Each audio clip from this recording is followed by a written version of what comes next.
প্রখণ্ডে উপস্থিত গোড়াবন্ধ প্রখণ্ডের সকল জেবিকেএসএস সক্রিয় কার্যকর্তা এবং পদাধিকারী সবাইকে আমার ঝাড়খণ্ডী খাতিয়ানি জোহার।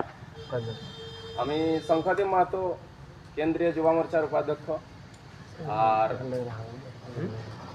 সবাই তো জানোই যে জেবিকেএসএস কি আর কোথার লিয়ার উৎপত্তি হয়ে জিনিসটা বিস্তারে যাব না। আমি আজ আমরা যেসের জন্য বসেছি এইটাই ফোকাস করব যে এখন আমরা এমন মুহূর্তে আসছি যে সামনেই ইলেকশন দাঁড়ায় আছে, ওই জন্য আমাদের হাতে সময় বহুতই কম আছে। আমরাকে বহুতই জলদি আদেশ মিলেছে যে জলদ से জলদ প্রখণ্ড কমিটিকে গঠন করি।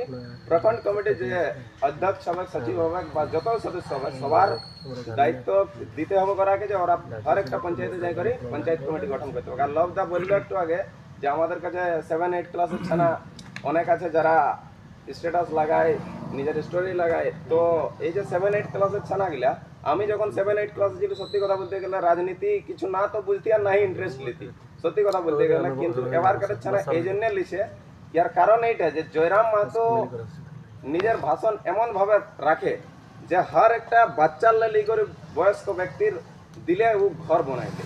তো শুধু জয়রাম মাহাতোর উপর নির্ভর থাকলে হবে না। এই 7-8 ক্লাসের ছানাকেও আমি রিকোয়েস্ট করবো যে জয়রাম মাহাতো শুধু ভাষণটা দেখলে হবে না, ওর ভাষণের থেকে আমরা শিখতেও হবে আর চেষ্টা করতে হবে যে আমরা নিজের মধ্যে জয়রাম মাহাতো বলার একটা ক্ষমতা আনি।